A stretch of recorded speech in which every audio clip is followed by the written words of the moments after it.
is not being a victim. Like, we don't make excuses for things. It's like, okay, well, if something went wrong, they're going, hey, this is what I could have done to make that go better. And if you have a really good team with a good extreme ownership, when something goes wrong on the whole team, nobody points the finger at anyone else. And they all say what they could have done to make that situation better. And we're going to put you in a data entry role. It's like literally going to crush your soul. Oftentimes don't know that that job is going to be soul crushing for them.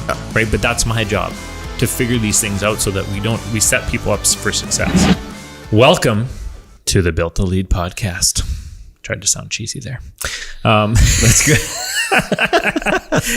We were just talking about how we don't want to be cheesy on this podcast. So, we start out that way anyways. Starting podcast is hard. Yeah, it is hard. It's not something I really enjoy. I just want to have a chat with somebody and record it. It's easier that way. Yeah.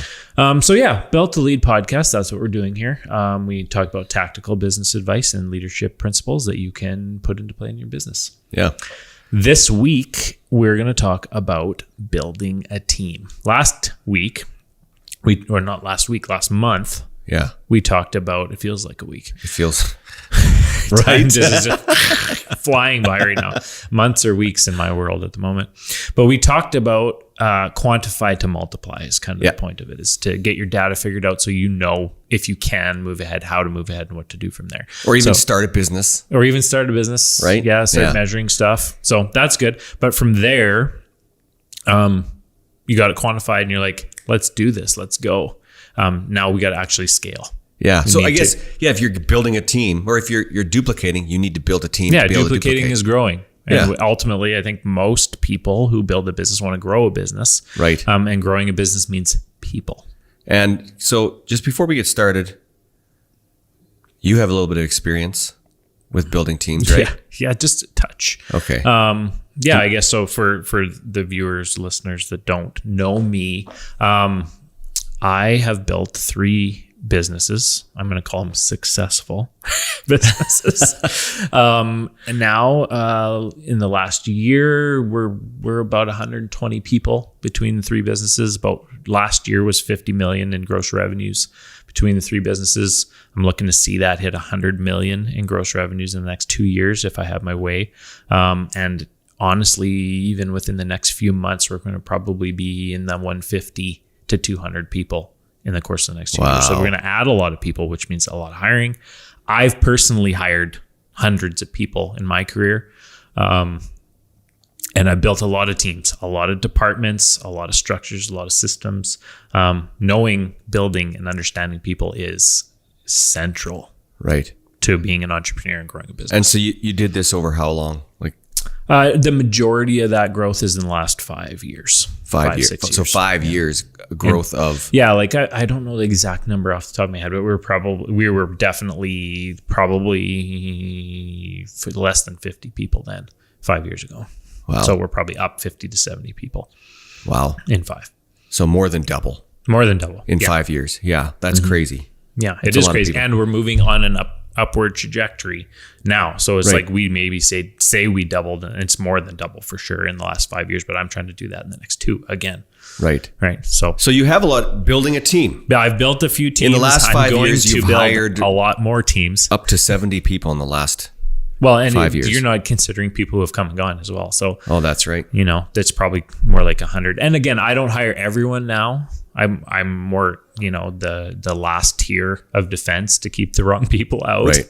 But especially in the last 5 years, I've done a lot, or the higher percentage. And that's saying that you're actually, it sounds like you're training people into hiring as well. Yeah. And now, I do, there's 2 or 3 people that I'm training how to read, hire, interview, pick the right type of people for our organization, which is tricky. Yeah. So that brings us to our podcast, which is exactly what you're trying to do now, is get that information out there. Yeah. So if you're an entrepreneur, you're quantifying and you want to grow and you want to multiply, you got to get good at building teams. Yeah, it makes sense. You have to do that. You have to learn how to work with people. You have to learn how to read people. You have to learn how to interview, bring them in, hire them, the whole process of that. And then if you want them to stay, you're going to build teams. You need people to work together. Yeah. Right. Makes a lot of sense. Yeah. Perfect. Okay. So that's our topic for today. That is. It's a big topic. It's an important topic. it's something I think I'm pretty good at. It's funny. I say to people all the time, this is my pat answer, is like, I'm not really good at anything in particular, but I can put together a team. I know how to hire people who are good at things and put them to work. So you've identified areas where you're not as strong. Yeah, like all of the areas. Well, I don't know if that's true, but yeah, well, just work on humbleness or something, another weakness of mine. Yeah. But bringing the right people in. So, right, yeah. If you go to there's a great book that every entrepreneur should read. I think I mentioned it before. It's called Good to Great. Good to Great, by Jim Collins. He says right people, right seats. And I'm a huge believer in that. And I take that to heart big time with how we do things. So there's the two parts to it. So there's right people, then there's right seats. So I get into the right people part.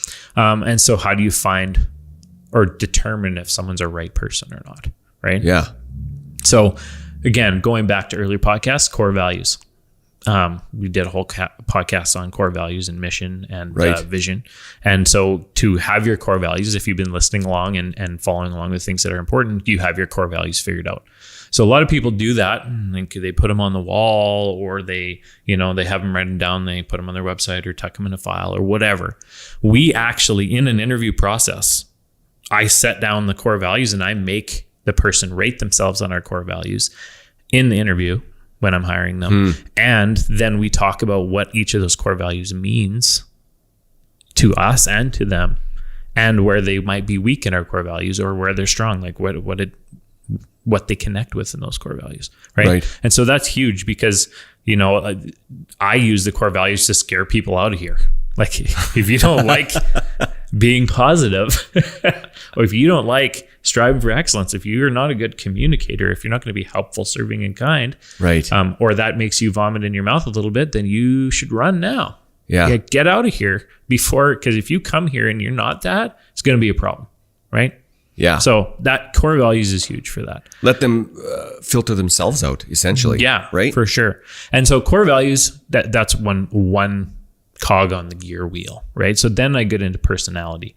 I get into, we don't have people at this point do personality tests, but I'm pretty good at reading people's personalities, and I'm specifically looking at them going, okay, this is the team I'm going to insert you in. If I'm going to put you in this team, the one sitting out here, which is our accounting team, I go, okay, you're going to be in a pod with 3 or 4 other ladies or men or people. If you're in the dispatch office, you're working with 8 people in a really intense, loud environment. If you're in the marketing team, you might be by yourself with the computer a lot of the time in the quiet. So I'm looking at you going, because this is your personality fit with this role. Does it fit with the other team members? It's like I've interviewed people and went, your skill set's perfect for this, but if I put you with those 4 other people, we're going to have, I know we're going to have issues. You're not going to get along with this person. Right. I know that. Right. Yeah. Or this person's going to trigger you. I can tell. Or you're an introvert and that's a very extroverted type job or environment. Yeah. Right. And so I'm looking into their personality. I'm going, do you like, if I would ask the question, ask the question, what do you like to do? Right. Like if you're, and a lot of times we bring people in who have worked in completely different jobs, different environments, different experiences, and we're going to bring them into something they haven't done before because they are on core values and I think they're a personality fit. So I go, okay, well, this is what the job is. What do you think about that? Mm-hmm. And I've brought people in and figured out they don't really like that and then moved them into a different area. And so we change their trajectory. But if someone's not going to like the work, it's not the be all and end all. Other companies hire people to do work that they know they're not going to like and they don't care about it. The job needs done. You have the skill set, so you do the job. Dance monkey. Yeah. Right. Yeah. Whereas, and then they usually don't stick around all that long. No, they hate their job, and like in the long run, like it's more about the people than it is about the job. But this, like what I'm talking about, is right seat. So I say right people. We've got core values. We've got personality. We've got fit, chemistry, all those types of things. Okay. When I go to right seat, now I'm going, are you going to like what you're doing? Right. Right. Which is honestly, when we interviewed and hired you, we had that kind of, I was planning to hire you for a completely different role.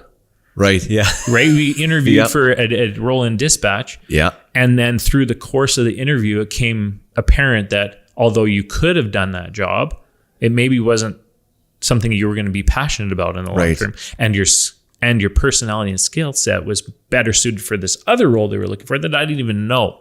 Yeah. And so I saw that wasn't going to be a good fit for you.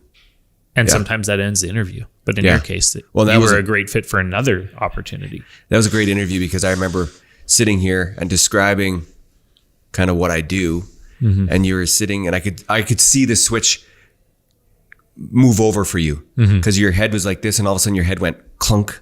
And it was like a physical thing I saw. Yeah. Like, which was really cool. I'm going the wrong direction with this. This guy could do this thing instead. And like, if you don't get to know someone, and I knew you beforehand, of course, but when you don't get to know someone or at least try to ascertain if that person's going to like what you're offering to them or not.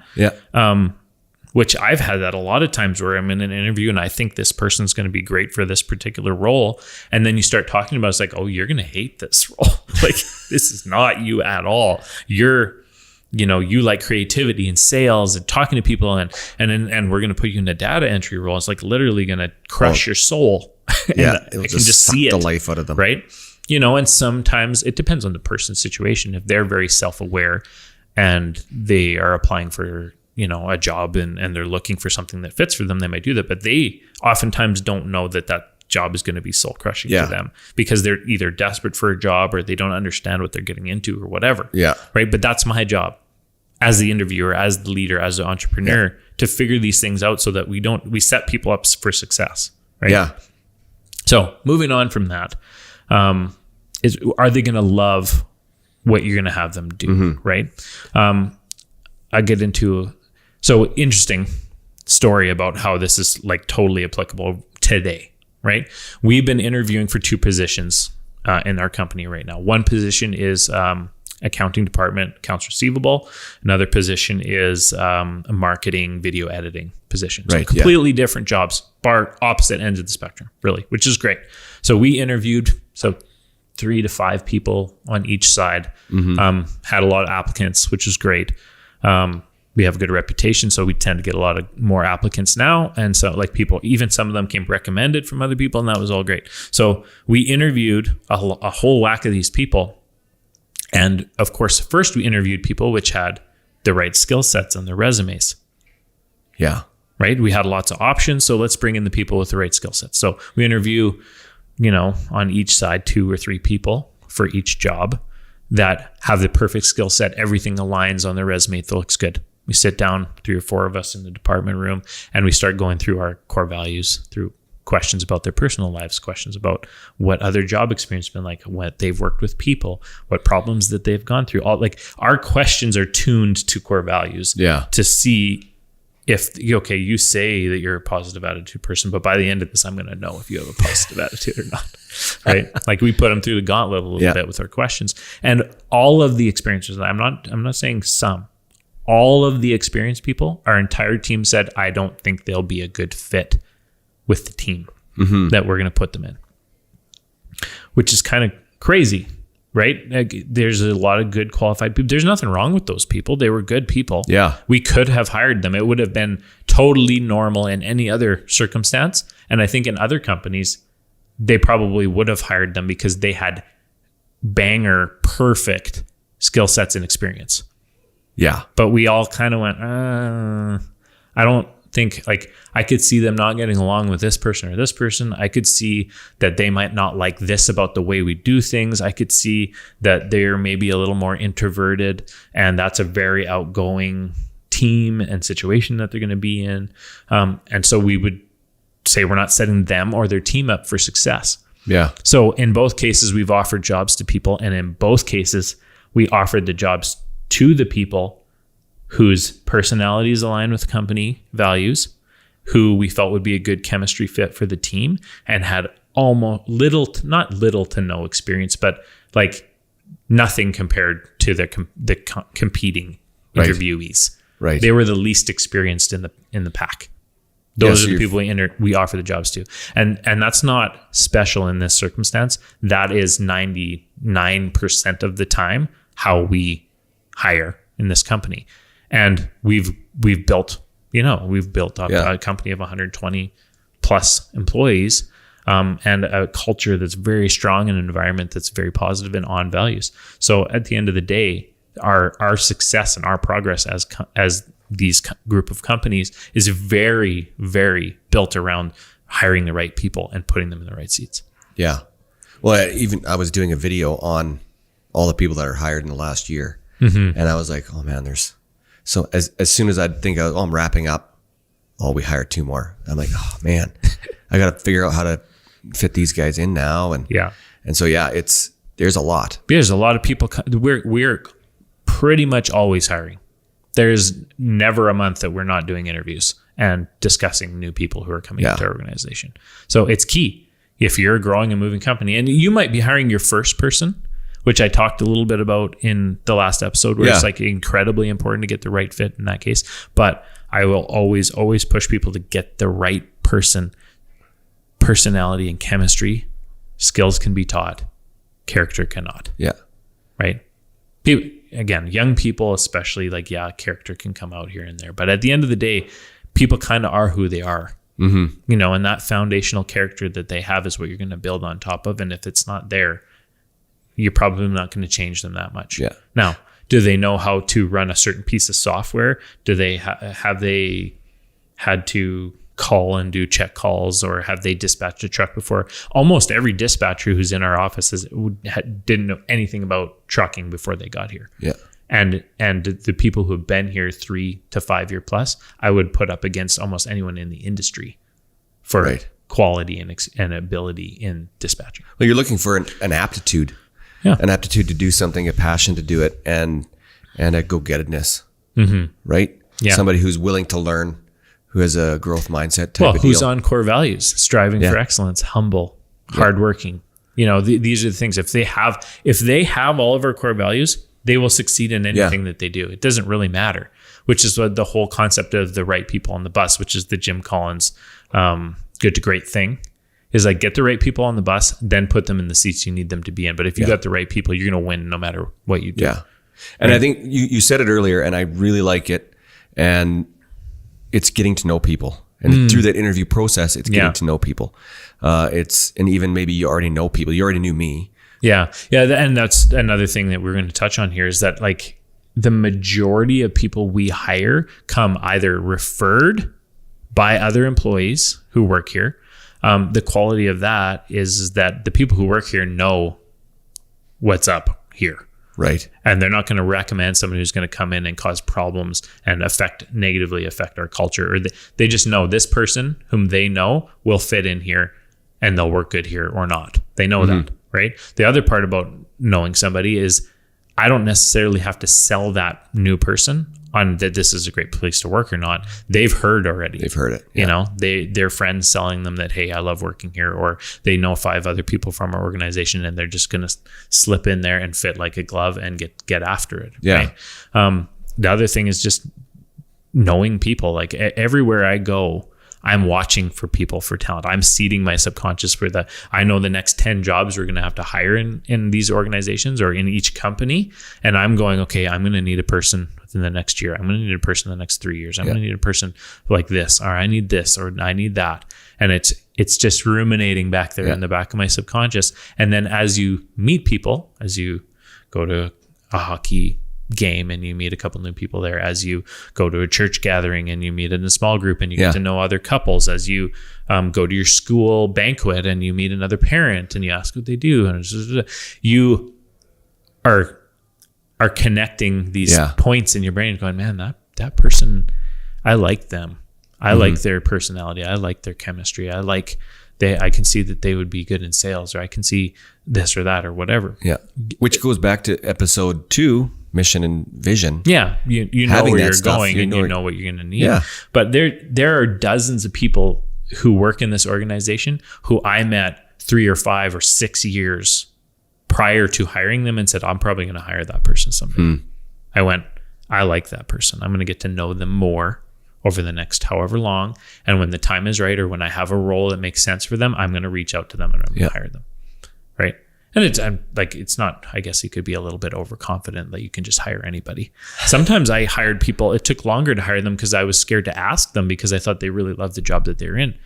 But when I did, they were ecstatic to come work with our organization because they know me, they know people in our organization, they know about us, they understand what we're about here. And I'm always blown away by how much it matters to people that the company's vision, the company's mission, the direction the company's going aligns with their belief system is. The highest talent people that I've had to hire that were like hard hires, they came here not because they didn't have other opportunities or there was not more money or there was not other things out there. They came here because they wanted to work at a company they were proud to work at, who was headed in this direction, who had these values, who stood for something.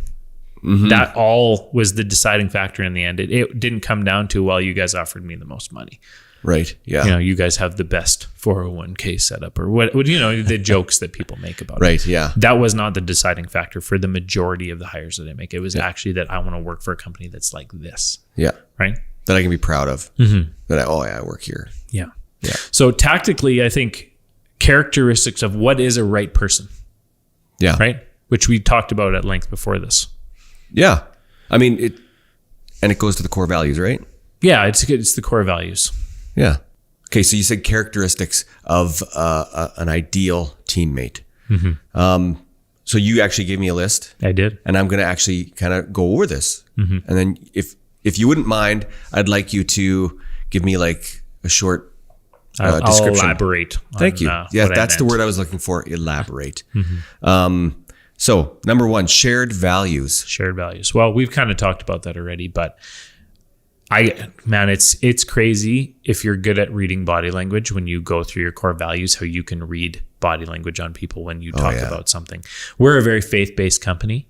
You know, we pray together in certain teams and we have lunch together. We're very relational.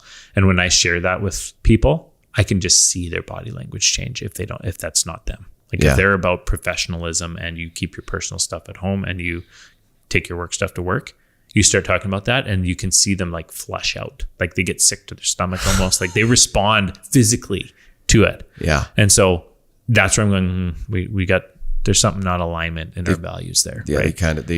They've segregated each part of their life. And we've had people in our environment before who, you know, aren't on value and it becomes very apparent very quickly. Right. And so you want to pick up on that before you bring them in your company. Yeah.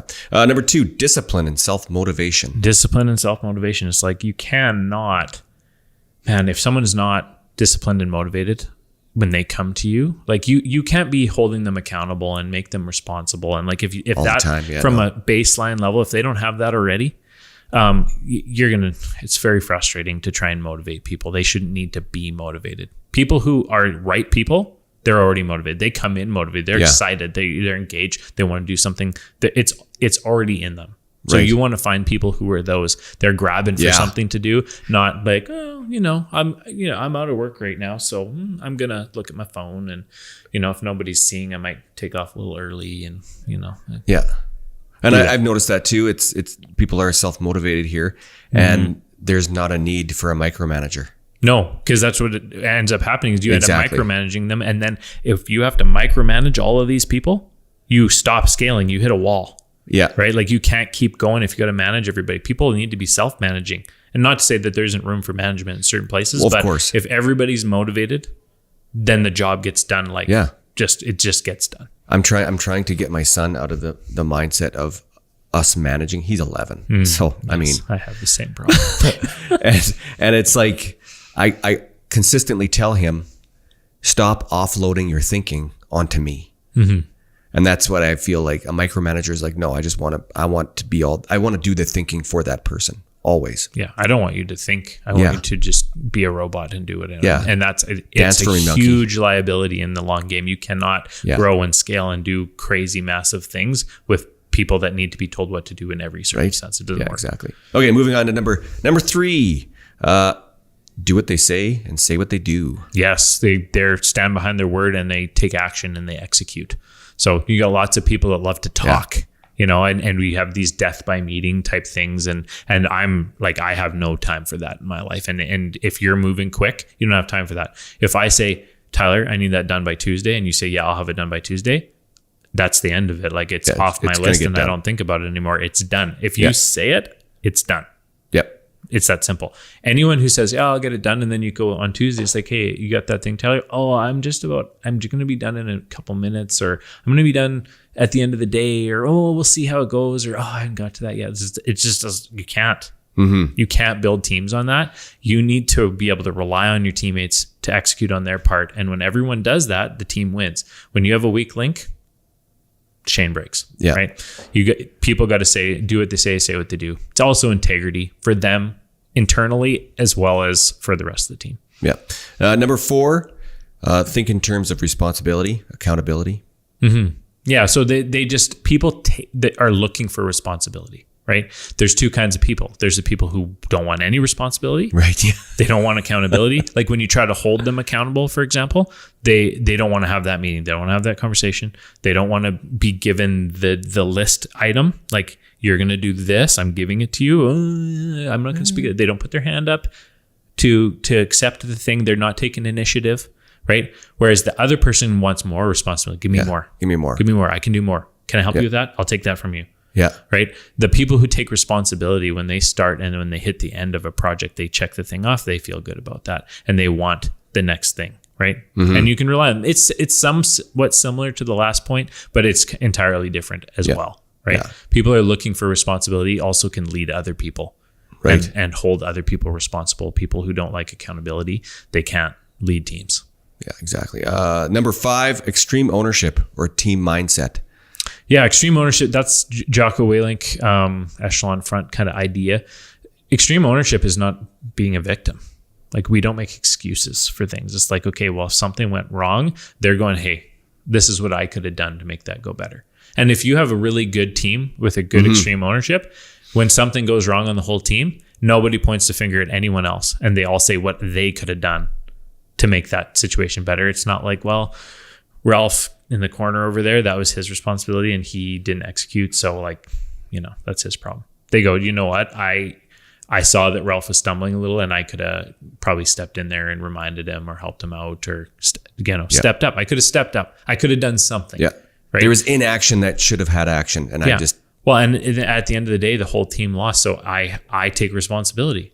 Right. Yeah. Everybody takes responsibility. They look in the mirror instead of out the window. Right.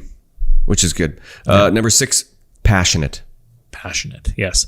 You know what? If someone, and this goes back to the right seat thing too, but the interesting thing is that the right person can be almost passionate about anything. Like the really right teammate, you can take them from, shoveling a mound of dirt in a team and they're going to be like, we're going to freaking kill this dirt today, and they're just getting after it. And then you can go put them on, an office job and then they're going to just put their full effort into that because they're passionate about doing a good job and being excellent, not necessarily just passionate about, well, I only like working on artistic ventures. Right. Or I only we all have giftings and skill sets that make us better at one thing or another. A passionate person is passionate about the mission and the vision of the whole thing, and they can see how what they're doing right now is affecting the mission and the vision. And so they can be passionate about it no matter what it is.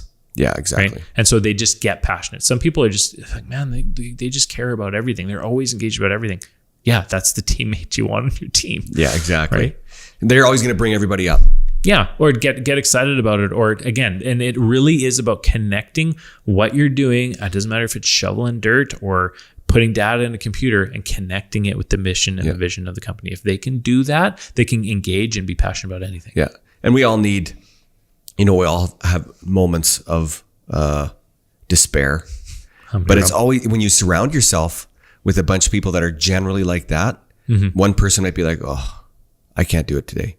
And like 4 other people are like, oh yeah, we're going to do it. And this is going to be awesome. Let's go. Yeah, and then you're kind of like, okay, yeah, you know what?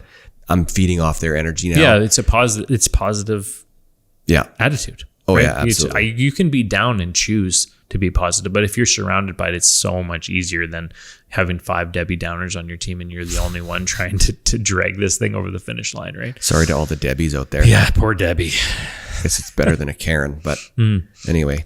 So that's the 6. Yeah, those are the 6 items. I think that's key. Just to go over them again, it's shared values. Yep. Disciplined, motivated. They do what they say. They think in terms of responsibility and accountability. Extreme ownership. non-victim mentality, and then passionate about what they do. Yeah. Right. If you can write those 6 things down, and if you're going to hire someone or if you're going to build a team, use them to measure. Yeah. Is that person all of those things? Because if they are, they're going to kill for you. Doesn't matter. Yeah. Well, that's a great list. Mm-hmm. I think that's a list that everybody should take home. Yeah.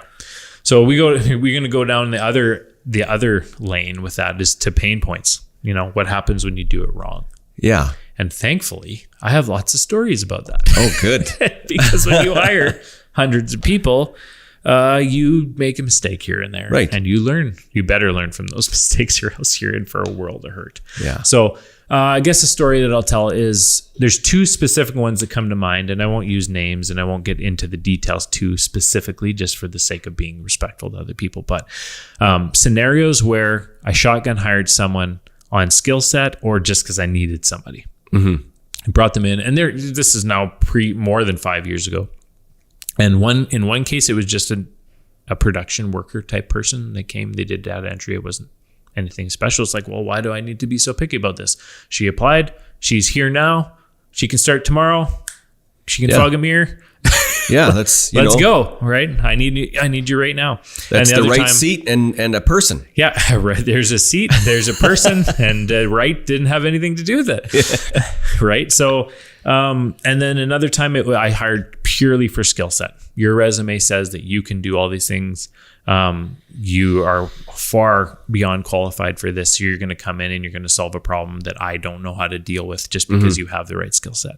And I didn't get deep enough into personality and chemistry and fit.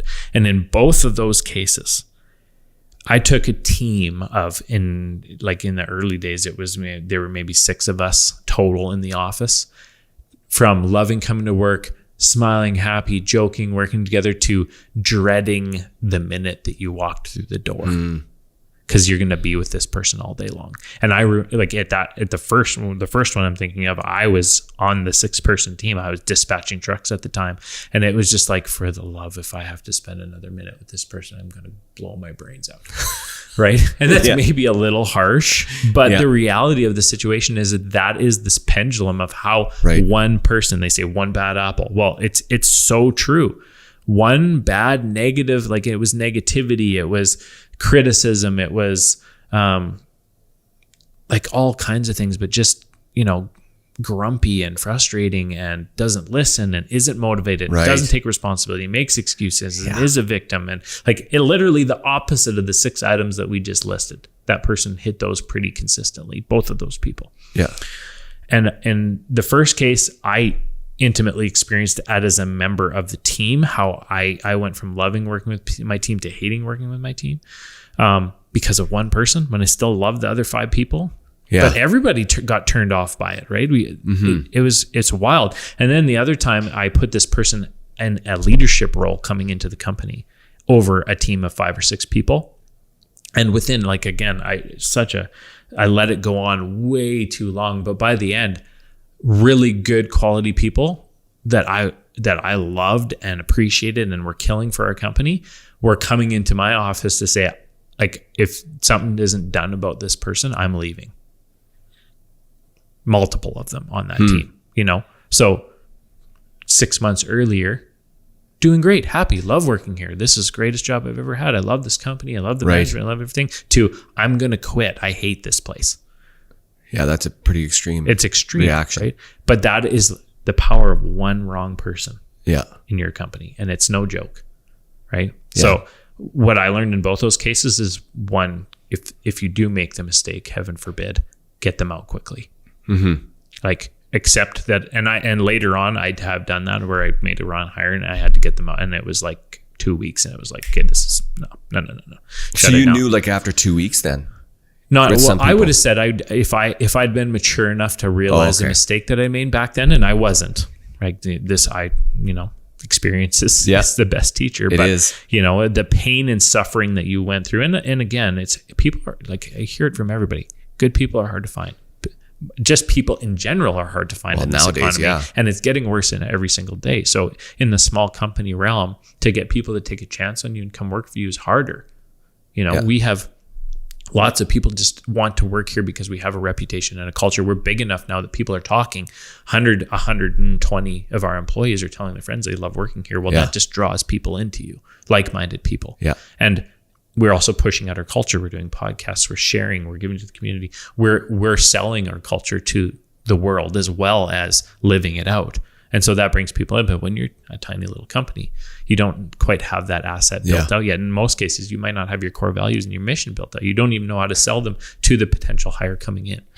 Right? That's the importance of episodes 1 through 5. Yeah, like getting all those things aligned does draw people to you. It draws the right people, and they will apply. And then when you get them into your office, you can sell them on the things that they care about, that you know that your company stands for, and you can get over that. But a lot of people struggle to get anyone to show up for an interview at all. And that desperation leads to hiring people that they should not hire because they feel that they have to compromise. And we did it lots of times. Like it was not for lack of experience making the big mistakes on that. And the reality is every single one of those hires actually holds you back. You think you need them right now. You think this is going to help you get ahead. It actually doesn't. It hurts you. It slows you down, and it devalues your brand, your culture, your mission. Everything gets affected in a negative way by tolerating that kind of thing happening. I actually haven't talked to somebody who owns a business where they had somebody on their team that was dragging them down for years, and they were like, "We can't get rid of them because they have all the skills that we need, and we're having such a hard time getting other people on. Every person they got on, this person tainted them." And so finally this person's like, "I'm leaving." And they're like, "Oh no." But they found 3 other people that fit the bill. But they were too scared to make the move earlier. Right, exactly. And now they're like, "Oh, it's so much better." Oh, yeah. And like they just go, "How did we do that for years? I've said these words." Right? Yeah. It's crazy. And, shameless plug for our shorter version of a podcast called Move the Needle. If we read off that list, and you're feeling like, "Oh man, I'm actually 3 of those things, but the other 3 I'm not." The Move the Needle podcast, actually the last one that you did, actually kind of addresses that. Like how do you become better? How do you move the needle? How do you incrementally become a better person? Yeah. Move the needle. I like it. It's good. It's a little shorter form content for our people that, don't necessarily have an hour to sit down, right, every day. 10, 20 minutes. You can listen to it, on your commute. I consume a lot of podcasts of that size, so it makes sense, but we're going to hit it hard and help you work on these incremental marginal gains to move that needle a little bit and up the temperature of your life. And every time you do that, the more you grow, especially as a leader and an entrepreneur, not even in your life, it does not matter where you're at. And you can be an employee, but if you keep turning up the temperature and keep moving the needle up, little marginal consistent gains, it takes time, but you get there, and it's powerful. It's incredibly powerful, which we talked about in that podcast. That's why I'm plugging it. Yeah, it's good. I don't know. I'm passionate about it. Number 6. So man, it's don't make the mistake. And if you do make the mistake, please, for the love, shut it down early. Yeah. Don't be afraid to shut it down. Yeah. Well, you'll figure it out. The right people will show up. It'll be frustrating. It'll be hard, but what's harder is looking back and going, we wasted 3 years of this person ruining my life and hurting other team members and all the drama and all the crap that you tolerated because you thought there wasn't other people out there. There are. Yeah. And you not tolerating it is what really brings those other people in. Yeah. And maybe you have somebody in the wings that could step up and do that role. Yeah. All the energy you're spending dealing with that person's bull, you should turn that around and spend that on finding the other right people. Yeah. Right? And turn some of that energy around. Start doing that incremental thing. Go have coffee with people. Go out for lunch. Start a conversation with people. Something we're going to get into here is like your network, which is, what did you say earlier? The 4-letter word that's more than 4 letters. Yeah. It's the word everybody hates, the 4-letter word. I've hated it for my whole career. What the crap is networking? Like what networking? Like, do I get my cards and I go to these banquets and what the? I hate it. I hate the idea of it. But the reality is when I get to understand your network is just who you know, and who knows you, and your reputation out there and just being intentional about meeting people, getting to know them, and just meeting new people. The more new people you can meet, the more your network expands, right? And so did you meet so-and-so? And they tell their friends, and then your network expands. So networking is important. And like what I was getting into, and I think I touched on it a little bit earlier, but the majority of people that we hire, the majority come recommended by other employees or out of my personal network. I hire lots of people that I know. Right. And in the early days, the haters or the people that think they know everything say, well, you don't crap where you eat. Like, you know what I mean? That I've heard that brash thing is like, you don't hire your friends. And you know what? I talked about it in the last podcast of the mistake of, not the mistake, but hiring a friend and having to let a friend go. I've done it because guess what? I hire a lot of my friends. And so I've had to go through the pain of that.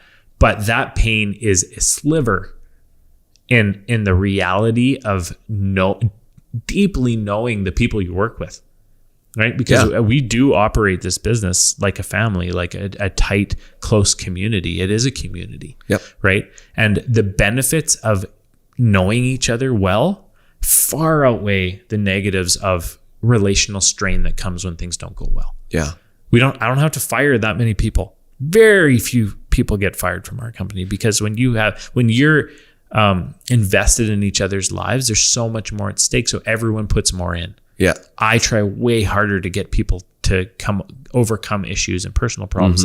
And because I know them, I have grace for things that are going on in their lives, and I know how to support them better. And I know what their personality type is, and I know what they like and they don't like before we even get started. I don't have to spend 6 months to a year getting to know them because I've never met them before when they come in. Right. There's so many benefits to that.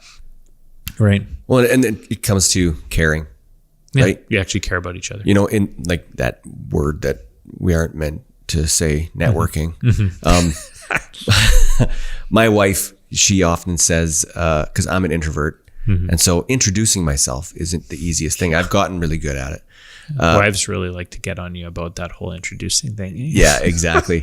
And she has a great attitude about it. She goes into every conversation with someone she doesn't know as her mindset is, oh, this could be my best friend. So I just haven't met them yet. And that's a great positive way to enter into a conversation with somebody. It's like, oh, you could be my best friend. I don't know you enough yet. Yeah. And so walking into it in a positive mindset like that. And just knowing that each human being has value of some point. Yeah. God gave them gifts. They have knowledge that you don't have. Every single person does. Yep. Right. And, we all have the people in our lives that we'd rather not know that we do know. And that, there's toxic people out there too. But the reality is that if you get to know anyone and you really are looking for the good in them, you'll find it. Yeah. Right. And there's value in everyone. I so believe that. And when you find that value and you help them, point that out in them, bring that out in them, light them up and get them passionate and engaged and going in the direction of the thing that they were made to do, you'll get the best out of people. Oh yeah, absolutely. Right. And they'll be ecstatically happy to do the work that they're doing when you find that thing. Right. But a lot of people never do. And that's really sad. I know it is sad.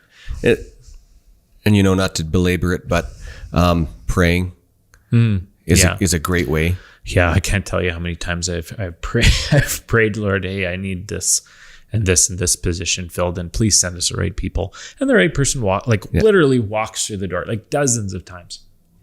Well, you said about me, you've been praying for my position for a year before. Yeah, I don't know if I would have said I saw it from that perspective, but it's like I'm going, okay, we're going to need someone to head up our marketing department at some point. Yeah. So I'm praying for the right person to show up for it. And then also going, having met you and known you and going, okay, at some point, if I'm supposed to hire Tyler, make a way for that to happen. Yeah. Right. So connecting those two things, not knowing, because that's the reality. It's like, I'm just a human here. I don't know what God's ripples and plans and effects are going to be on those types of things. So being open-minded to the path that God has for stuff to go is just such an enlightening process. Like one of the most joy-giving things is seeing these puzzle pieces click together. Oh yeah.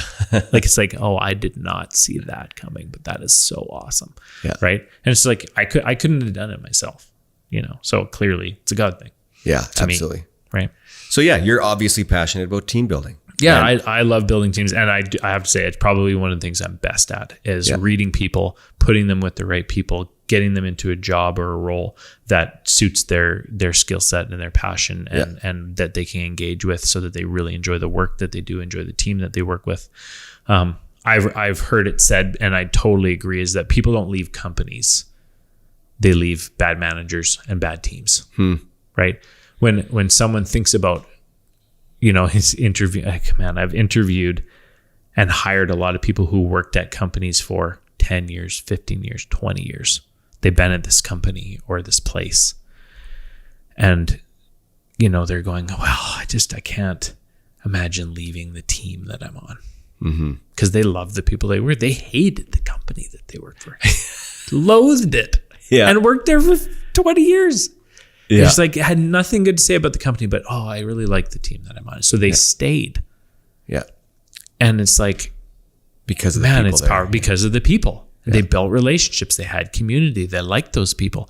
And so imagine, which is what I'm selling them, is like, imagine you like the company and the management and the mission of it all, and you worked with people you liked. Yeah.